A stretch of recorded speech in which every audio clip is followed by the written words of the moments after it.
you this lunchtime. Thank you for coming to the second of our talks by the curator, Anne Andersen. I hope you enjoy it. It is quite informal in that Anne is going to do a sort of gallery walking tour of the exhibition and talk about some of the themes behind it. So we might be standing looking at something, in which case you can pull up a chair or whatever, and also ask questions. I think Anne's quite happy with that. But just to introduce myself, for those of you who don't know me, I'm Laura Kidner and I'm the gallery officer here at the Otter Gallery, and I've assisted Anne with the curating of this exhibition for the university. Of course, this is my illustrious friend Anne Andersen, who has worked extremely hard curating this exhibition, which was commissioned by the University of Chichester. She is a visiting research fellow and commissioned by the university and the Sussex Centre for Folklore, Fantasy and Fairy Tales. And so the person standing next to her is the director of the Sussex Centre, Bill Gray, who's also a lecturer in the English department for creative writing and literary history. As you'll have seen from the publicity about this, Anne is mainly going to talk, which she is very good at, about the show, and Bill will chip in so that you'll have the benefit of his sort of discussion around the topic to do with fairy tales. I'm not going to say any more about the exhibition, apart from that we are very proud to have it. It's been, well, we're nearly at the end of it, so it's been much enjoyed by visitors. We've done a number of outreach and learning events that have been fantastic. So we hope you enjoy it. I'm imagining you may have already looked around, but if you haven't, this talk will certainly enrich your knowledge and make you want to look around further while it's still on, because it finishes at the end of this week. So without further ado, I'd like to hand you over to Dr. Andersen. Thank you. Thank you. Thank you, Laura. Well, like all exhibitions, this is very much a joint project. So in terms of the arrangement and the hanging, definitely Laura and myself tried to create a narrative, as you can see, to make a sort of story, if you like, out of storytelling. And usually because I'm better known with a completely different hat on, because I worked at Leighton House for a couple of years doing their reopening exhibition closer to home. So how do you jump from Victorian high art painters to illustration? And the answer essentially was because I got embroiled in an exhibition at Southampton City Art Gallery called The Truth About Fairies, which in fact introduced me to Brian Froud and Alan Lee, two names who I hope are familiar to you. Brian Froud and his wife were Labyrinth, and Alan Lee, of course, is Lord of the Rings and Hobbit. And what I tried to do in that exhibition was to sort of situate a sort of tradition of illustrating fairy stories. And we looked, in fact, at traditional ones, Victorian ones, and then up-to-date versions, obviously through the eyes of Alan Lee and Brian Froud. So when I came to do this exhibition, I decided in essence that I was going to concentrate on one aspect of that bigger show, the traditional fairy tale. It coincided almost with the Grimm centenary, not quite, as that was technically 1812. But if you're an aficionado of all of this, you'll know that you can run it through to 1815 or even the 1850s, as of course that was the last edition to be published. So we're within our orbit, as it were, of this idea of rethinking the Grimms approximately 200 years on. And if, like me, you're a self-confessed lover of watching telly, I do hate these sort of really prim Radio 4 listeners who always say, I don't watch any television. You know, I only read books and watch documentaries. I always get really upset at that point. Brings out the worst in me, and I say, I watch all sorts of rubbish because I really enjoy it. But you'll have noticed, obviously, we've got Grimm, we've got Once Upon a Time, we've got all sorts of series that hang, or Beauty and the Beast as well, which is my favourite over there, which hang on the idea of the traditional story and what it can tell you about the human condition in the 21st century. That's the big theme, of course, of fairy stories, why they have been so long. Their longevity, obviously, is one of their most interesting facets. However, when I came to think about putting this exhibition together, we delighted on this idea, or at least Bill and I did, on concentrating on the girls, the sort of heroes and heroine side. And so we chose 6 very popular fairy tales, and we looked at these as heroines. Obviously there's a crossover with Perrault. They're not strictly Grimm's, and this is one of the interesting things about children's literature. They are not going to put an academic hat on and start wittering on about whether it's the Grimm's version, you know, opus 453 or whatever. They're going to basically cheat and take all the best bits to create the favourites that we still enjoy today. So many of the compilations, some of which are illustrated over there by beautiful covers, are like the Grimm's fairy tales at the top, their version of Cinderella. Even in the Grimm's version, it's much more likely to be the Perrault variety, you know, fairy godmother, pumpkin, etc., than the Ashputtel or Ashputtel, still not quite sure how you pronounce it, version, which is not so popular with either the compilations or the illustrators. So, as I'm relatively new to the area of book illustration, I thought I'd better start at the beginning, and discovered a rather interesting book by somebody called Hodnett, published in 1982, called Image and Text. Don't think I agree with all of it. And it wittered on for many pages about Don Quixote, so don't bother reading any more than the first chapter. But people are still referring to this particular way of looking at illustration, published 1982, so not exactly recent. But if you, if you go into JSTOR and you look at books or academic papers on illustration, you'll find that this particular academic is always re-quoted, because he came up with the idea that illustration looks for the moment of choice, that the illustrator might choose this moment of choice himself, or he might actually have it designated by his publisher or his author. And then within the moment of choice, there is actually this idea of choosing the action itself. And Hodnett basically suggests that this is a bit like a film clip. So it's almost like a freeze frame in the action. And he then comes up with the idea that there are 3 main types of illustration: representational, interpretational, and decorative. I'll leave you to argue that one out, though they are not mutually exclusive. And clearly hanging on the walls here, the category I think would definitely be interpretive and decorative. However, the bit that I thoroughly disagree with is he then goes on to tell you that illustrations are not works of art. Dear, exactly. Absolutely sort of venomous thoughts now come into my head, especially as we're now told that basically anything can be a work of art. And that we should always think of the illustration as an adjunct to the text. Now there is no doubt that there is obviously a reciprocity and a symbiosis even between the image and the text.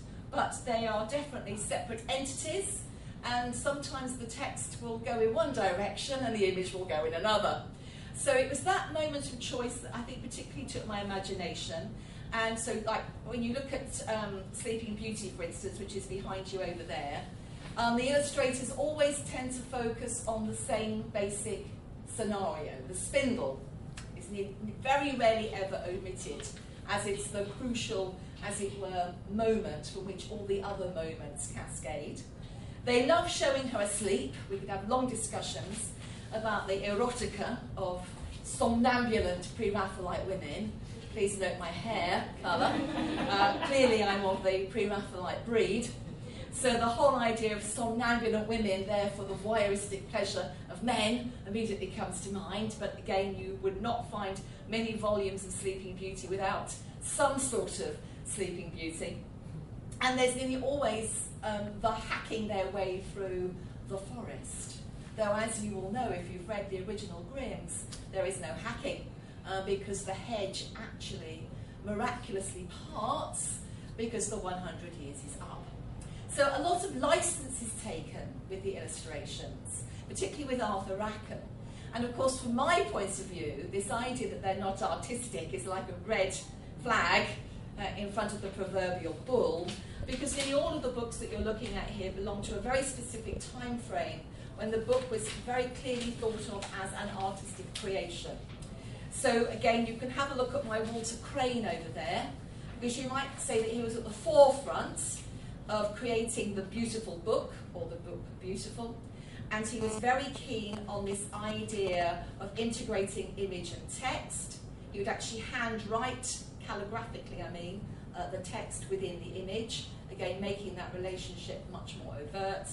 And it was really from Walter Crane onwards and the famous sixpenny nursery books that the whole idea of artistic books for children developed. It reaches a peak around 1900 with the so-called gift book, which was the sort of book that you didn't actually read. They were bought, and that's why they're called gift books, as Christmas presents, christening presents, and the idea was that they would be read to you by an adult who probably got a lot more out of the image and the text than the child did, in terms of the Rackhams of this world and the Dulacks.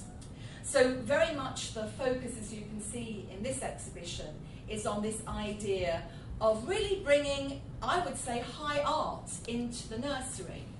Walter Crane introduces the concept of aestheticism, that's a mouthful at the best of times, and pre-Raphaelitism. And then we get Art Nouveau with my namesake, Anne Andersen, of which I am no relative, unfortunately. And then we go obviously into Art Deco. So I very much have focused on what they are now described as the design-led illustrators, the ones who very clearly respond to the bigger picture, i.e. pre-Raphaelitism, Art Nouveau, and then Art Deco. Again, bringing this or developing this idea that this is how, as a child, you'd actually be introduced to really quite sophisticated art forms. So that's my preamble. So if I can focus your attention, as it were, to Sleep and Beauty, and just to draw out some of the moments of choice that I picked on, and then at this point Bill might like to come in, because obviously he more focuses on the literary storytelling, and I tend to focus on the visual storytelling. So what I did, and I cheated, because obviously I had a very limited budget, and so borrowing original works of art from the V&A was essentially not within my remits. I couldn't afford them, basically. All the books that you are looking at are, of course, original, and many of them are period. They're not necessarily first editions. A first edition of a Rackham is now running at £10,000, and that wasn't in my Christmas stocking, I'm afraid. But I tried to get books from the 1920s and 1930s, and I deliberately actually chose ones that were less luxurious, on the basis that part of my thought process was what was actually being seen in the nursery. You know, so this idea that the high art element is filtering down in this way. So what I did was I took a moment of choice, like in the first panel here, we've got the Wicked Fairy, and I have her realised there by 4 different artists. The idea being that you can now make direct comparisons between Rackham's wonderful Wicked Fairy, who looks like an old hag, to Harry Clark's one that's come via Aubrey Beardsley, and clearly would go over the head of a 5-year-old, or even a 10-year-old for that matter. And then you have the pretty, pretty one by Edmund Dulac, and then the one at the top is by Nina Brisley, who is an artist who has a biography of about that big, as many of the women do. A lot of the women are completely unknown quantities. Some of them we don't even have their birth and death dates. If you look at my namesake, Anne Andersen, who was obviously incredibly successful, she has over 400 books to her credit, though a lot of those are again compilations reusing earlier illustrations. But if you look on the internet, she's got 2 death dates. Some say that she died in 1930, and others say that she died in the 1950s. They can't even get that bit right. So the women are really very much second rankers compared to the men, and that's largely because nobody's taken the trouble to actually look into their life stories. In fact, the women were so successful that sometimes they have their name in the title. So it was Anne Andersen's Book of Fairy Tales. I wish that was me, but it isn't. Or it was Joyce Mercer, who's over there. She's Art Deco. Joyce Mercer's version of Grimm's or Andersen. She did that fantastic one around the other side that looks like it should be on the front cover of an Art Deco calendar. It's wonderful. So that was my idea. So the first one, it's the bad fairy. Then the next one, it's the pricking of the finger on the spindle. Then there's this wonderful montage by Rackham, which has the prince, as you can see, fighting his way through the briar rose. So nothing like the original text whatsoever. Plus he's got lots of knights who have gone before him and died, apparently. That must be charming for a child, just before they go to sleep. There's almost a spectral apparition of one knight who appears to actually be caught in the thicket itself. The idea that these are all the knights that have failed in the quest before our chosen knight has arrived at his appointed time. But there's no opening per se. He's actually had to sort of, or he appears to be hacking his way through. And then the final little group here, which is Sleeping Beauty. The one at the top is by Vinehart, if I remember correctly, and shows you a very sort of typical pre-Raphaelite rendering of the prince discovering his princess in the rose briar. And then we have Nina Brisley again, Sleeping Somnambulant Prince. The Eleanor Abbott one is particularly charming, I think. And then the one at the bottom is by a woman artist called Bird, who again I've still got to try and find out more about. So that was the idea of how I've arranged them. And essentially the sequence is very similar for each of the fairy tales. I've looked for this critical moment of choice, and then within that, the selection process becomes more refined. So as you can see in some of the images, we have the interaction between the Wicked Witch and the courtiers, and in others, like this one here where she's pricking her finger. In one of them, she's just opening the door and going over the threshold, very Freudian, you know, exactly. And one of the things that really fascinated me was how the artist could put a little bit of a sort of hidden message. So, for instance, in the Anne Andersen one, if you remember, the Wicked Fairy is not supposed to be involved with the actual spindle part. It's supposed to be a good woman up in that tower who's sort of up there spinning, and it's all accidental. But many of the illustrators can't resist implying that in fact it's not a good woman at all, but the Wicked Witch in disguise. So you can see Anne Andersen's given her a big black witch's hat, just to put that idea over. So again, sort of amplifying the text and again taking it away from the original. So having had that long spiel, Bill, would you like to chip in at this point about the moment of choice? Just a couple of things actually. As you were talking, I was thinking particularly of the moment where the prince is hacking his way through this dense undergrowth. In Philip Pullman's recent version of the Grimm's fairy tales, he makes a lot of that. I hadn't thought of that until you made that point. He really dwells on, you know, the ribbons of flesh hanging on the thorns, which is interesting because I have some hesitations about Philip Pullman's rewriting of Grimm's tales, but that he does interestingly. The other thing, of course, is that as you put on the board next to it, the bottom third of that disappears. Yes, absolutely. In Terrell, there's an added-on version. It turns out that the prince's mother-in-law is actually an ogre, and then there's a whole new sort of her wanting to eat the princess and the two children, specifically Sauce Robert, but Darryl just disappears. So it's again your point about selection. Yes.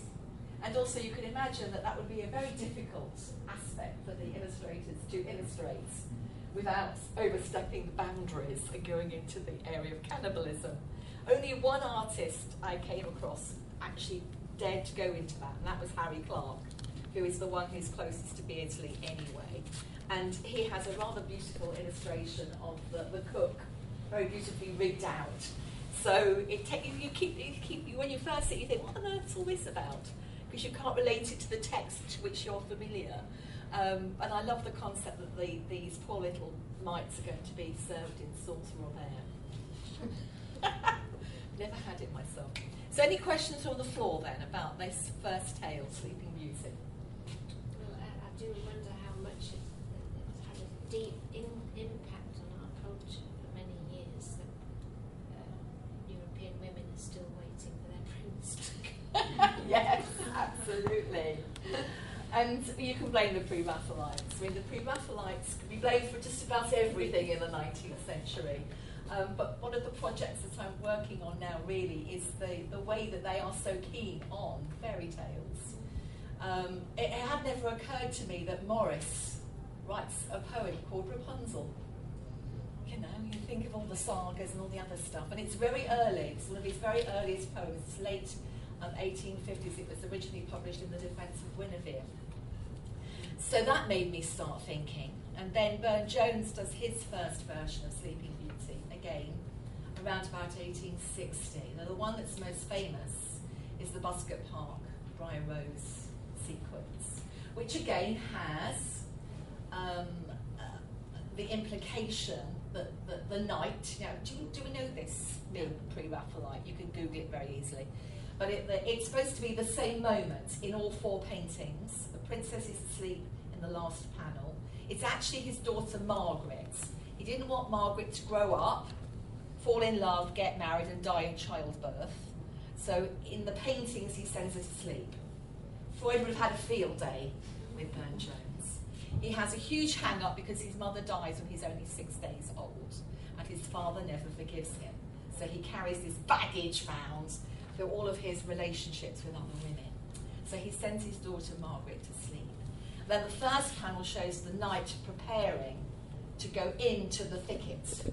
And there are all these either dead or somnambulant knights in front of him to indicate the enormity of the task in front of him. So again, you're not quite sure whether it's really reflecting the Grimm's text of the Briar opening, or again whether he has got to, again, like in the Bill Pullman version, hack his way through the dead bodies, obviously something of an impediment. I particularly like the one that's turned into a ghost. So they're all skeletal. It's well worth having a good look at it. We've got the Briar itself, and then there are a series of bodies going through various levels of decay, a bit like NICS here, you know, with obviously the knight at the front. We presume it's the same knight in like stop frame motion, and so the spectral form of the knight dying, as it were, his ghostly form, and then him decaying in the figures behind. Again, a bit like a stop motion image. Anne, you've mentioned Freud twice now. Yes. I assume there's been quite a lot of psychological analysis of the stories. Yes. But has there been similar analysis of the illustrations? No. That's interesting. Because the illustrations have always taken a secondary position to the text. In the world of art history, illustration still is not really ranked very highly compared to oils, watercolours, etc. So you're in like a hierarchy in terms of the medium. And generally speaking, illustration, thanks to people like Mr. Hodnett saying it's not a work of art, has not led to this idea of just how much input, artistic input, is in the illustration itself, in terms of its conception. I mean, there must be a huge amount of psychological difference between some of these pictures. Absolutely. Well, as I said, I'm fascinated by the idea of the spindle being in a tower. I mean, how Freudian can you get? If you want to save a woman, stick her in a tower. You know, we go back to Danae and the Brazen Tower, where again it's her father who sticks her in the tower to preserve her, again, because of the omen is that he's going to be killed by his grandson, Perseus. I mean, all of these plots are like EastEnders, aren't they? Sort of, you know, in terms of their in terms of their machinations. But you know, like Rapunzel, she's in a tower. In Sleeping Beauty, she has to go up the tower to get. I mean, Freud had a field day with these fairy tales. It's just that he went back to the originals. He went back to the Greeks. So obviously it was an Oedipus complex that you had, or you had a Sapphic complex, but they're still fairy tales in effect, aren't they? It's just that they are the original Greek formulae that then get replayed in folklore in the 16th, 17th, 18th century. I was fascinated by the setting. So some of them very obviously do the Pre-Raphaelite medieval. Some of them very much go for 18th century. So Cinderella is in the always 18th century. Writing, in fact, about Edmund Dulac's interpretation of Cinderella, and also Harry Clark, one of the critics said, well, this was absolutely ideal or correct, because of course the French fairy tale compilations by Madame de Beaumont and Madame d'Aulnay, they're all from the 18th century. So it would be very logical to put those in an 18th century setting. So you nearly always have powdered wigs, you know, lovely big panniers, and you get the whole sort of romance and luxury of Madame de Pompadour and Madame de Barret. So I love, again, the theme again here that I took was the running away, the flight of Cinderella. They have a lot of fun with that. Anne Andersen's princess would now not be, I think, allowed. She's clearly almost a child, treading into dangerous territory nowadays, whereas the other princesses are much more obviously, at least teenagers, if nothing late, in terms of their womanhood. Sometimes, as you can see, they flee in their ball gowns. That's probably one that you all grew up with here, the Ladybird one here by Evelyn Beaumont. This is one that I grew up with. On a personal note, I bought my Cinderella, and Laura bought her Cinderella. This is Laura's Cinderella, this is my Cinderella, because there's about 15 years between us. Yes, that was And this is my daughter's Cinderella around this side, because of course she's now 25, so she had the very obvious Walt Disney version. So you can sort of really date people by the antiquity of their Ladybird version. This is my version. Actually, I must say that people indebted to Anne Andersen, not this Anne Andersen. I hadn't realised till this exhibition how much my whole view of these things is coloured by this old book and the illustration mostly by Anne Andersen. Yes. I hadn't clocked that until now. And I'm sure Bill won't mind you having a look at it, because it's classic. One of the things I found was it's not obvious. You can't just, if you go on the internet, it'll have a list, it'll have the Grimm's, illustrated Grimms. It's not as easy as that. The Grimms are often in compilations that have completely fictitious titles, like old fairy tale stories. This one's The Joyous Quest. Fireside stories, nursery tales. So they're the compilations, again, because they're going to borrow or rob from lots of different sources, we'll mix them all together. The 1930s, when the Depression was really grim, sorry about that, I didn't mean that to come out that way, but it was really grim. Very Freudian. Very Freudian. The illustrators found their work drying up, and because the publishers owned the copyrights, so they could reproduce these images over and over again in very complex compilations, making it very difficult for you to actually work out just how many books somebody has illustrated. So this list for Anne Andersen, 400, includes all of these later compilations. So they're not fly covers, are they? Yes, end papers. Thank you, I was having a senior moment. They're not by Anne Andersen. In fact, I was stood here trying to work out who I thought might have done them. But then the frontispiece goes straight into a colour one by Anne Andersen. But then as you go through it, there are all sorts of others represented. So that's Anne Andersen again. But Harry Roundtree is in here because he did quite a well-known version of Alice in Wonderland. By all means, please have a look. And I bought in, these are modern replicas. There's no Crookshank actually on display. He didn't actually do any of our princesses. Bad choice. Did the Goose Girl, but none of those. The Blue Fairy Book.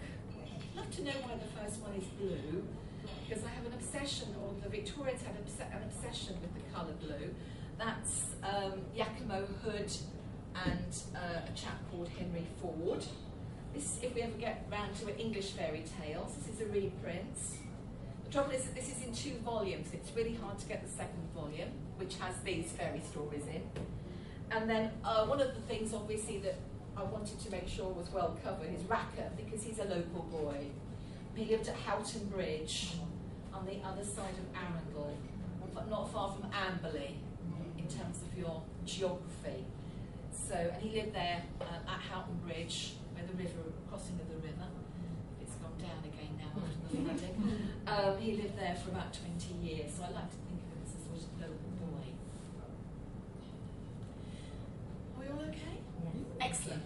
So obviously with Rapunzel, again, I did the same thing. It was nowhere near as often illustrated compared to the others, because so many of the compilations are mixing Andersen, Grimm's and Perrault together, and obviously Rapunzel is just in Grimm's. Again, the Freudian image, I thought some of them looked like Romeo and Juliet scenes. I'm just going to climb up this balcony. One of them, the one in fact from the Andrew Lang version here, by Henry Justice Ford, who was very influenced by the Pre-Raphaelites. He looks like he's just come back from the Crusades. He looks like he's just come out of a Shakespearean play, and he's rather Renaissance. This one down the bottom here looks like he's Sir Walter Raleigh with his bloomers scaling the tower. But you know, Rapunzel again tends to be medieval and Renaissance in its setting. And Andersen does it twice. This is an amazing one by Kai Nielsen. His books are outrageously expensive. 25 to 30,000 for an original Grimm's. He's at the top end of the market because he's quintessential Art Deco. And the image here of the witch has been inspired by Javanese shadow puppets. We had an email about this because Laura thought I meant to write Japanese shadow puppets. But in fact, they are, I'm not making them up, Javanese from Java. And the idea was they're quite spooky. They reflect on a white sheet, so you get this monstrous image from the puppeteer. So that's this one here. You've probably never heard of a Javanese shadow puppet, have you? No, because Art Deco's like this. It likes to borrow from exotic cultures. And then obviously climbing up the plat. And then one original work of art, because in fact this is Charles Folklore. I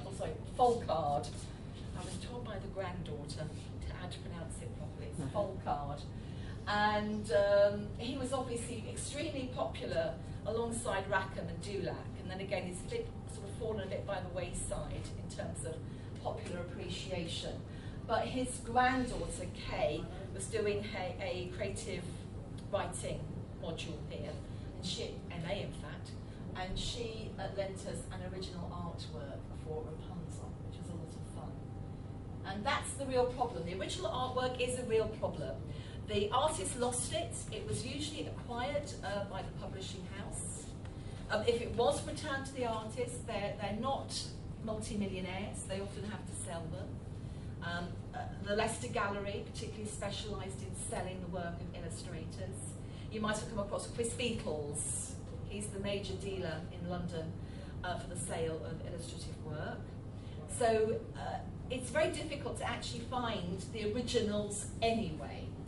There are some in the V&A, British Library and the British Museum. They're the main repositories, as it were. And then there are private collections, and it's always difficult getting private lenders to lend for obvious reasons. And then I recently discovered Reading has one of the largest archives of publishers' materials in general, and they've got the Brock collection, which has got a huge number of original works, about 60 I think, which is huge, because these usually they get split up and sold for financial reasons, as well as copies of all of his books. I'm going to hit the Brock archive in the new year, which is Reading Museum. That's Reading University, yes. In fact, it holds the archive for around about, well, more than 10, somewhere between 10 and 12 major publishers, including Blackie, the famous Glasgow publishers. I think, is it Blackie? Is it Blackie that there was? No, hang on, it's not Blackie. Yes, Blackie's at Glasgow, isn't it? Yes, it's Black, A&C, as opposed to Blackie's, which is in Glasgow. Nelson's is in Edinburgh.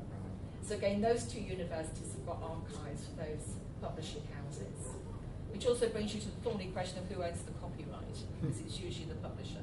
If the publisher's gone to the wall, like Blackie, it can be actually quite tricky working out who now, if there is still copyright in force.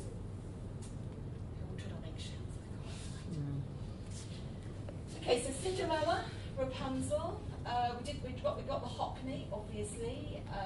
One of the original Rapunzel is in Leicester, in the art gallery there on New Walk.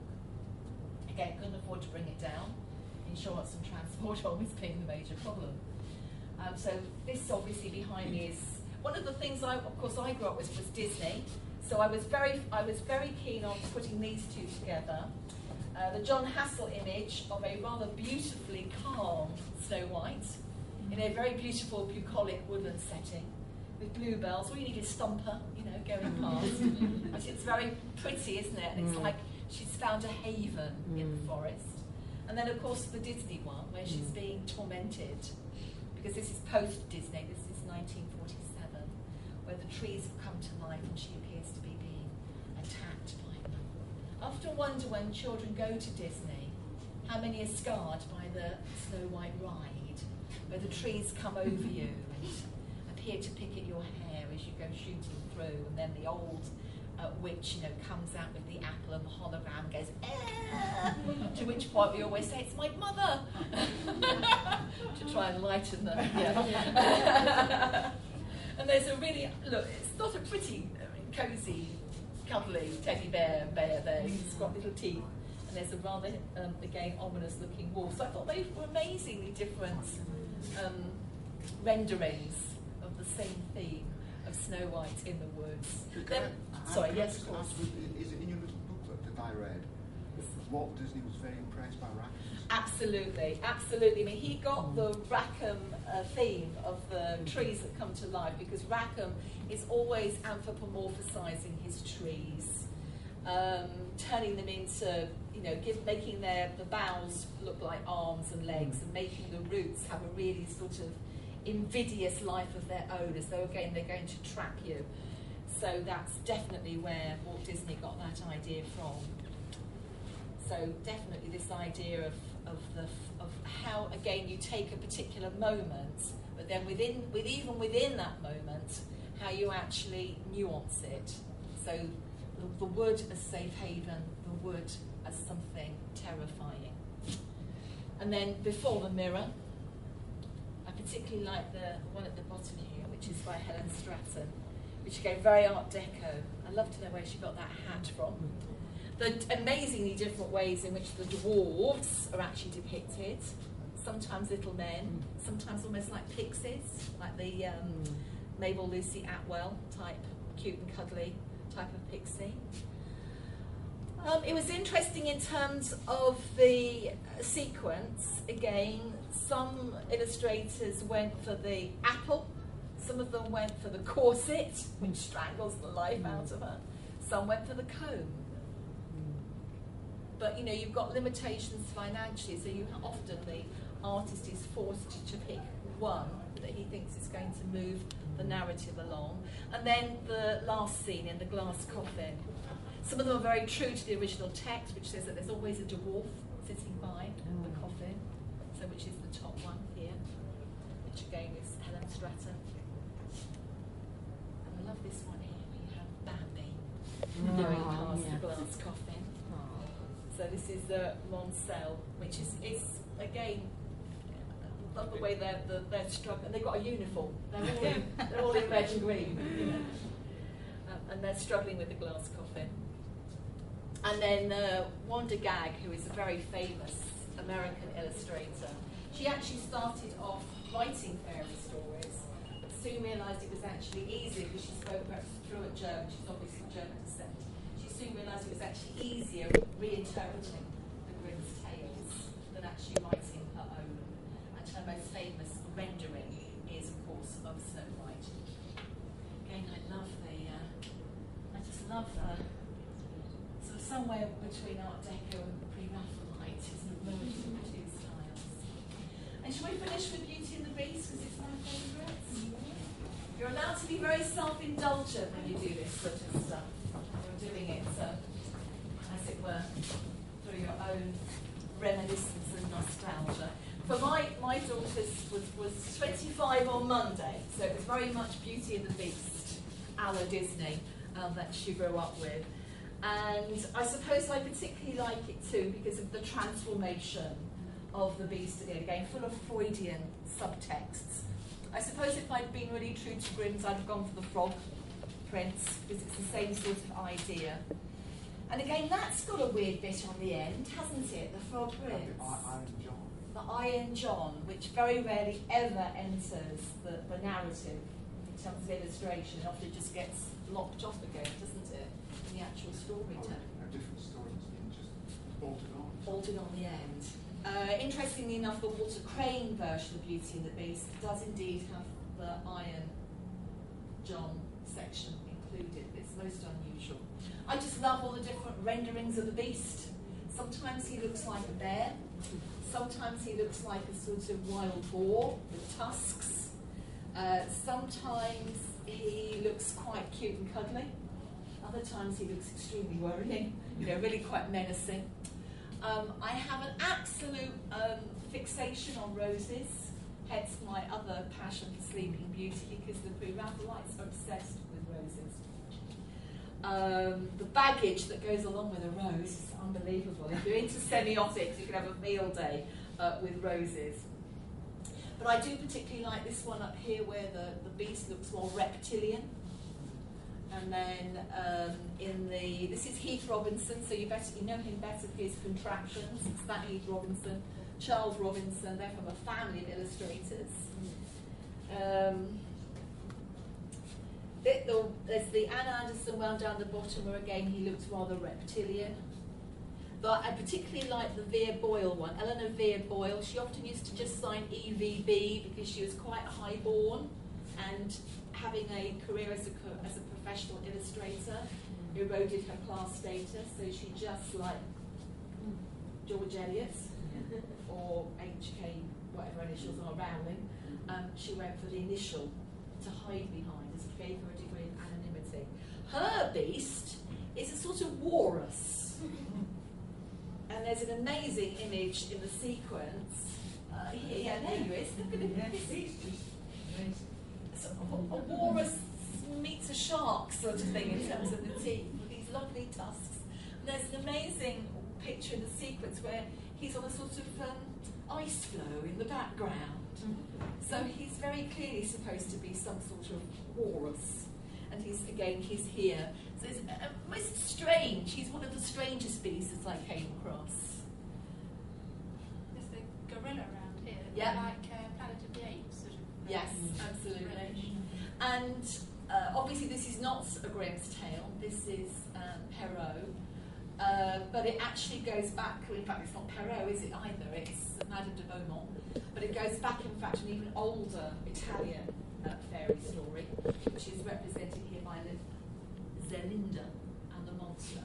So it's Madame de Aulnay, Madame de Beaumont, but even earlier. It's in the Penso, well, the one I can't pronounce. Thank you, that thing, in Italian. And that's the basis, in fact, of Beauty and the Beast. They're great fun, I think. So that's like that. This is like the Beast's quarters here, with some rather cute Disney figures in front. Yes, this is a good one here, just straight out of Hollywood biopic. Because again, the confrontation between the father and the beast. So here, this is very beautiful by Robert Anning Bell, who is a pre-Raphaelite proper, where the beast is sort of sneaking up on him. Like a crusader boar. Yes, a crusader boar, I like it. Which one? The large one. Yes, well he is sort of mostly, I think, mostly boar, but with a rather ratty snout. Yes. Those are by Jan Brett, and are actually very beautiful, aren't they? Brock has him, this is the guy whose archive is in Reading, Harry Brock, has him as a lion, and again 18th century. So he can be medieval or 18th century. So the settings, I think, are quite interesting. And then in terms of moments of choice, the father being surprised by the monster in the garden, that seems to be a very popular moment. The idea of beauty trying to tame the beast with music or with reading, though she's not looking very happy about it, is she? In the Heath Robinson one. And this is the Paul Woodruff one where he looks, as you can see, rather reptilian. He's got scaly arms. And that's the weird walrus one in the top there, that a big boil. Again, the confrontation. I love this one here. This is the Blue Fairy book where he's acquired the trunk of an elephant. It's all got stitched onto a boar. And then Dulac has given it more of an Arabian Nights spin, which is again quite interesting. But the one at the top there, which is by Renee Cloak, a very ubiquitous illustrator, she's gone for the 18th century. This is Warwick Goble, does a famous version of the fairy book for Craig, and that's Walter Crane. And the monkey theme was very strong. And again, this idea of a monkey blackamoor. You know, because in the 18th century there's that lovely bit about Macaulay, about women, you know, that husbands are irrelevant as long as you've got monkeys and teapots. There's this idea again that the monkey becomes a sort of semiotic sign for 18th century hedonistic luxury. That's my reading. And then obviously the actual transformation scene, where again the Dulac one, very Arabian Nights. But Walter Crane, wonderful, sort of again 17th century rendering, a sort of Stuart version of the costume, I mean, in terms of her outfits. And then the wonderful one here, again, The Beauty and the Beast by Walter Crane, which I would definitely, was where I would have exception with my image and text chap, Mr. Hodnut, in terms of this not being a work of art. But it's very interesting to notice as the story progresses, in a lot of illustrations, she doesn't look at him to start with. She averts her eyes, especially that one there. She doesn't have anything to do with it. Yes. Like us, but then the Gradually. resolution, she becomes, and the Crane to me is capturing that moment when she's thinking, actually, you're not so bad. Yeah. And that's also partly played out here with his things, because obviously only a man of refinement would have such beautiful things. And why these are so important for me was that people saw them and thought, I want my living room to look like that. And they literally used it as a blueprint. So everybody had a Regency sofa and a tripod that appeared to come from Pompeii, which is again great fun. So that's of course aesthetic movement. And it was really the aesthetic movement who put this huge emphasis on the idea that a book should be beautiful, that the whole story really takes off. So perhaps it's because they're fairy tales. This gives the artist greater license to be imaginative. But really from Walter Crane onwards, all the way through the gift books up to the First World War and even beyond, these books are consciously, I would say, artistic. And so perhaps a different way to think about them from my point of view is how they would have indeed taken high art literally into the nursery. So that they would be seen to be very much a civilizing force as well as a storytelling medium, which is the reason that I like them. Because it's very difficult to say anything new about the Pre-Raphaelites. So this is one of the very few ways that I can get and put my foot, as it were, into territory that is much travelled. This is Walter Crane going down here. When I first started, I couldn't identify this author, this illustrator. I know it's now Kathleen Cameron. She's part of the Glasgow Girl Group. And this is Charles Folcard. Folcard, again. You've got to make sure you pronounce the K. Folcard. Again, the denouement of the bed scene. I mean, there's no version of Red Riding that doesn't have the denouement in the bed scene. But conversely, there are very few renderings where the wolf is slit open and Granny or Red Riding Hood retrieved. So that idea of being literal, again, is quite interesting. Some artists definitely did not succeed because they were actually seen to follow the text too closely. And they stepped over the bounds of propriety in terms of what was allowed in the nursery. So that's another interesting way of looking at their critical reception.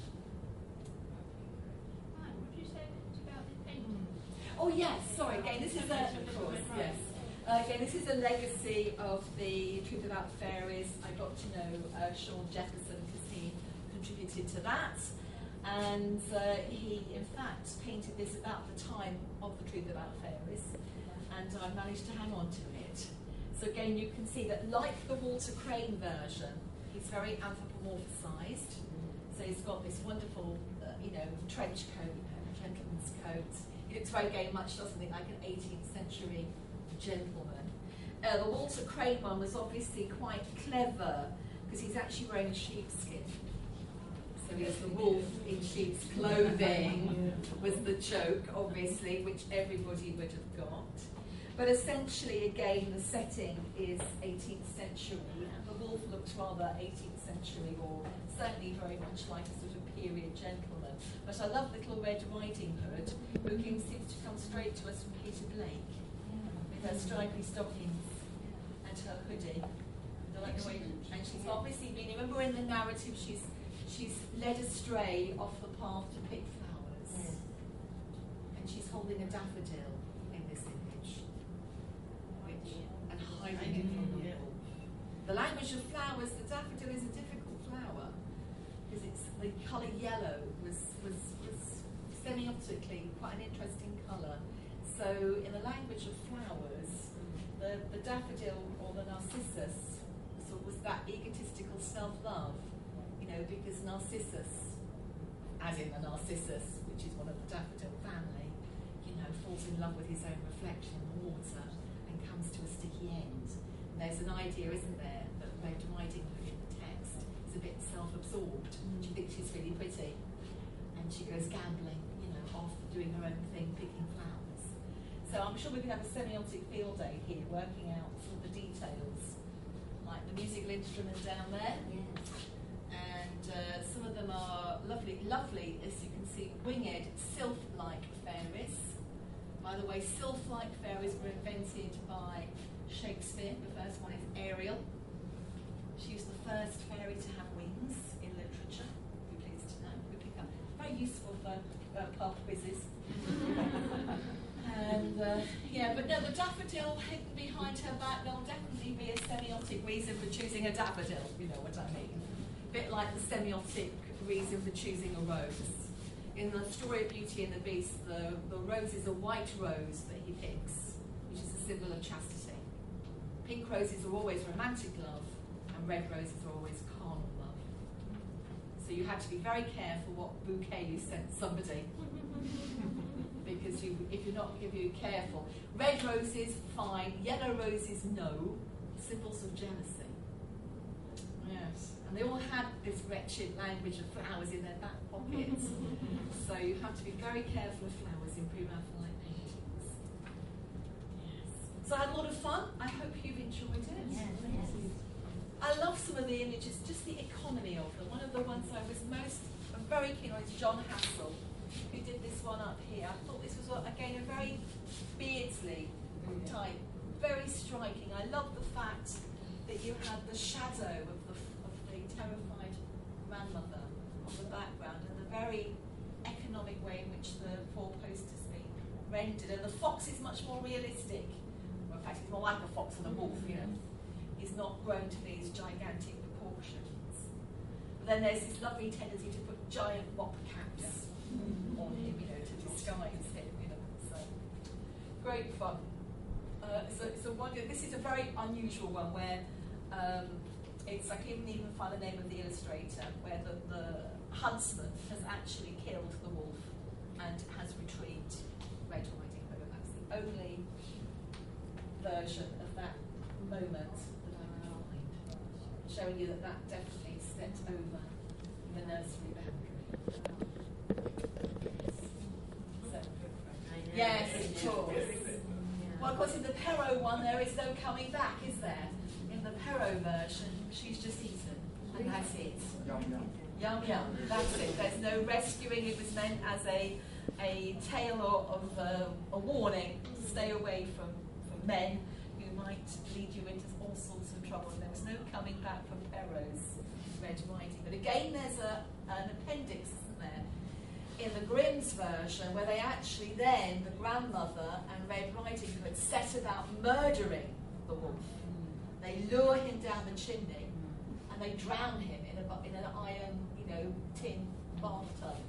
Something about stone to his stomach. Yes, that's another one. Yes, stones in his stomach weigh him down. Yes, so it's interesting again how the stories get abbreviated, and often the tail end, literally, like in the Frog Prince, the tail end gets lopped off, Sleeping Beauty, the tail end, and in Red Riding Hood, the tail end, that sort of idea of setting out to get their revenge on the wolf is dropped. So these are things that you might not have thought about with the narratives that we've been looking at, and the bits that have really come to be famous. And don't despise Disney. Take it on board, do it properly. Don't just put it in the cupboard and try and lock it and throw away the key. I think it warrants serious investigation because it's a major part of our culture. And hoping it will go away won't work any more than hoping that McDonald's will go away or any other American invasions. But no, I think that, oh God, where's the famous one? Is it Baudrillard who writes about Walt Disney, spectacle? You've got to take it on board and take it quite seriously now, not just dismiss it, because every child's grown up with it, for good or bad. I don't know if any of you were at the symposium where we had the great Jack Zipes, who is a big enemy of Disney. I know. And Anne Zetterkees. And thereafter, Professor Jack Zipes referred to her, Mrs. Anne Disney Andersen. He will not forget you. No, this is good. This is good. This is good. This is good. I don't mind. I don't mind. But I'm of that generation. I was, raised with Disney, so I'm interested in it. So I don't want to just put it to the back of my mind and hope it goes away. I think it's important to think about the implications and also the different ways in which they tell the story and the things that stick in people's memories. And again, the characterisation, giving the dwarves more names. Yes. That's a Disney invention. Yes. So giving them all specific characteristics to them. John Hassel gives them as a lovely little rendering of the different attributes that he gives them: a spoon, a plate, a knife and a fork.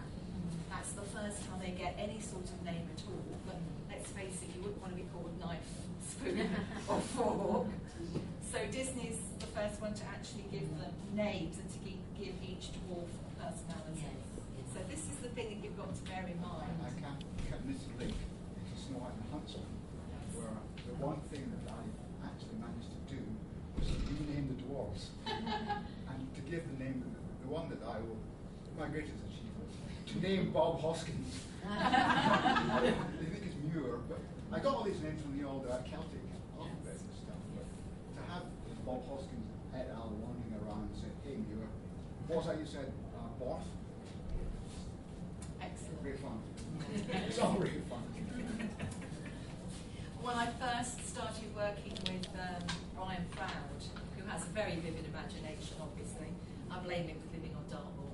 I think he lives with the fairies down there. And I hadn't realised that all of his creations, their names, like Hobbier, they're all actually Celtic or ancient British names for water sprites, spirit of the rocks type of thing.